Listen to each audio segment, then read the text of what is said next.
Vous écoutez Europe 1, il est 8h18. L'interview politique d'Europe 1, Jean-Pierre Elkabbach. Vous recevez ce matin Éric Woerth, député de l'Oise et maire de Chantilly. Messieurs, c'est à vous. D'abord, soyez le bienvenu, Éric Woerth, bonjour. Bonjour.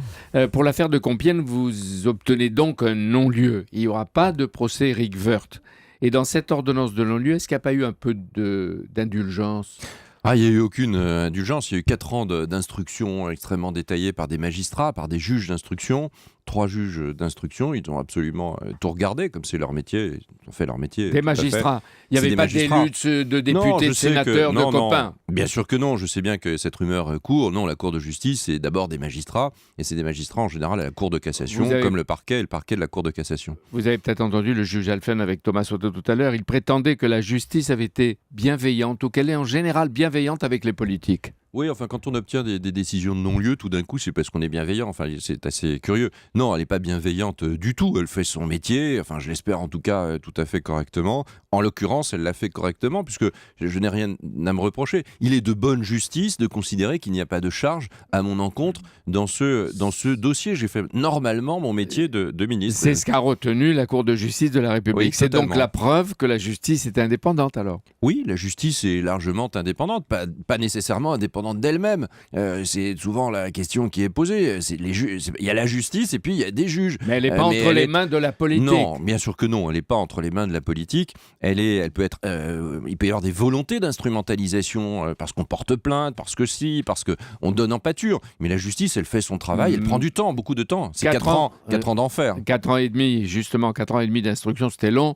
Pourquoi vous dites enfer ? D'enfer, parce que vous vivez ça comme un enfer. Vous êtes mis sur la place publique. La présomption d'innocence n'existe plus. La gauche a tué la présomption d'innocence. Ça date pas de la gauche. Oui, quand même. Ça s'est bien accéléré. Est-ce que vous êtes senti blessé, sali même à un moment ? Non, sali, non, parce que la boue n'atteint que ceux qui la lancent ou la jettent. Non, je me suis pas senti sali et je me suis senti soutenu, mais en même temps, c'est une épreuve personnelle. C'est une blessure pour vous, pour votre famille. Tout le monde le vit comme avec ça. Obsession. Et ça arrive à plein de gens. Il y a plein de gens qui nous écoutent actuellement, qui ont des problèmes de cette nature et qui le vivent comme ça. Vous vous sentez plutôt, vous pensez avoir bien fait. Vous ne voyez pas ce qu'on vous reproche. Vous mettez du temps à comprendre ce qu'on vous reproche. Puis après, vous vous battez. Et puis, au fond, au bout du compte, on vous donne raison. Combien d'heures vous avez passé à vous expliquer pendant l'instruction ? C'était long. J'ai fait 80 pages d'audition. J'ai dû passer une 40aine d'heures. Il y a eu je ne sais combien d'auditions de témoins. Et vous êtes demandé ou vous êtes dit à un moment que ça pouvait mal tourner pour vous ? On ne sait jamais. On ne sait jamais comment les choses sont interprétées, mais il n'y avait pas de charge. Il n'y avait aucune charge. Cet hippodrome, qui est un terrain en réalité, ce terrain, il a été vendu par l'État et c'était normal, c'est un bien non stratégique. L'État doit se séparer de ce qui est non stratégique. Il était normal. On dit c'est la forêt de Compiègne, vous vous rendez compte ? C'est pas une forêt, c'est un hippodrome, c'est un champ de manœuvre et c'est un hippodrome depuis 150 ans et ça va le rester probablement sur les 150 ans qui viennent. Et entre les deux, l'État touchait le prix du foncier, 2,5 millions, qui était un prix normal. Pour le parquet de la Cour de justice, j'ai lu le texte, vous n'avez pris ni reçu ni conservé un intérêt direct ou indirect dans la vente de cet hippodrome, mais on vous a reproché de l'avoir vendu que 2,5 millions d'euros alors qu'il valait davantage. Qu'est-ce qu'il en reste d'avoir vendu avec un prix qui était fixé trop bas ? Mais c'était pas trop bas, c'est les spécialistes de l'État qui ont fixé ce prix, c'est pas le ministre, ça s'appelle l'administration des domaines, les juges ont regardé tout ça dans le détail, et les experts, d'ailleurs, les experts qui ont été mandatés par la justice, l'ont estimé exactement au même prix. Et puis après, il y a des journalistes qui ont complètement fantasmé là-dessus, mais c'était les journalistes de côté. Non, parce que ça compte aussi. Pendant toute cette période. Non, c'est pas vrai. On est en accusation médiatique et on est en accusation politique pendant des années, on reste comme ça exposé à tout et n'importe quoi, à toutes les malveillances, toutes les méchancetés. Et puis en même temps, au bout du compte, bien sûr, le temps de la justice fait son œuvre. Et puis on vous donne un non-lieu. Mais vous restez exposé pendant très longtemps. Vous voulez dire que dans le regard, culpabilité médiatique. Dans le regard de beaucoup, vous étiez déjà condamné, c'est ça ? Oui, beaucoup. Mais oui, regardez le Twitter, regardez tout ça, regardez des articles de journaux complètement dingues, parfois écrits complètement dingues. Et ça fait mal. Est devenu agent immobilier. Tout le monde a commencé à dire ça vaut ci, ça vaut ça. Allez, tiens, tu verras.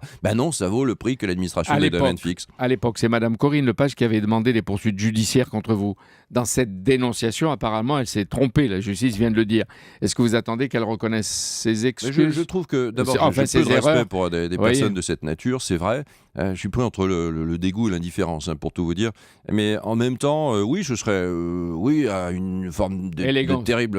oui, ce serait une forme d'élégance, mais je ne suis pas sûr que ce type de personne Et quelle soit leçon capable. vous en tirez pour vous-même et pour d'autres politiques? D'abord, Nicolas Sarkozy, que les juges ne lâcheront pas, par exemple sur les pénalités. Qu'il est normal, Malgré son chèque. qu'il est normal qu'il y a des voiles de suspicion dans notre société, un peu partout, pas que sur les politiques, mais beaucoup sur les politiques, mais aussi sur les entreprises. Ce voile de suspicion, il recouvre tout, il pollue tout, il salit tout. Et ça, c'est absolument c'est invivable. Et vous ne pouvez pas vivre dans une société qui tout le temps suspecte l'autre. Il faut à un moment donné faire confiance. Si une affaire est en justice, elle est en justice. Et puis le juge de première instance, de deuxième instance, dit la réalité. C'est l'homme Éric Woerth qui retrouve une partie de son honneur perdu et qui a souffert. Non, mais c'est pas fini. Ouais, mais c'est pas fini. Parce que depuis 4 ans et demi, vous êtes aussi mis en accusation dans l'affaire Bettencourt. Le procès de Bordeaux est prévu pour la fin du mois de janvier. Or, Claire Thibault, qui servait de comptable et sur qui reposait toute l'accusation, vient d'être mise en examen pour faux témoignage. Est-ce qu'il faut annuler ce procès ? Écoutez, moi, vous comprendrez bien que je ne m'exprimerai pas sur le fond, mais je me suis expliqué aussi depuis 4 ans sur cette histoire, et j'ai la même innocence dans cette histoire, totale, Donc ça, il faudra le démontrer. que sur l'hippodrome de Non, mais est-ce que le procès... Oui, enfin, les parquets ont demandé quand même des non-lieux. Non, mais est-ce que juste ce dire, procès... mais moi, je voudrais qu'il ait lieu. Mais attendez, je voudrais qu'il ait lieu. Est-ce Oui. qu'il peut avoir lieu, Ah, ben, alors que d'autres mises en examen pour faux témoignage peuvent avoir lieu, d'après ce qu'on entend, que les juges disent déjà que les accusateurs sont des menteurs? Quel sens aurait ce procès? Mais c'est pas à moi de le dire, c'est au tribunal de Bordeaux de Vous le le voulez, décider. vous, le procès. Et moi, en tant que personne concernée, je souhaite que ça ait lieu. Ça fait aussi 4 ans et demi que ça dure, que j'en ai pris plein la figure, pour rien, je le dis, pour rien. Et je souhaite évidemment que ça ait lieu, parce que je souhaite cette explication définitive. Et voilà, je suis très serein dans la décision, parce qu'au fond, la justice, elle regarde objectivement les choses, et à un moment donné, tranquillement, elle prend ses décisions. En attendant, vous avez été coopté pour le bureau politique ou la commission exécutive de l'UMP. Vous retrouvez des fonctions, des rôles que vous pouvez avoir, donc vous êtes un politique. Selon Antonin André tout à l'heure, le président de la République envisage de relancer le projet de l'impôt retenu à la source. Les Français y seraient prêts. Est-ce que c'est une bonne idée? Est-ce que c'est faisable? Pourquoi pas? On a réfléchi à tout cela. Je suis en train d'écrire un livre d'ailleurs sur le plan économique. Et vous y êtes favorable? J'y suis plutôt favorable, oui.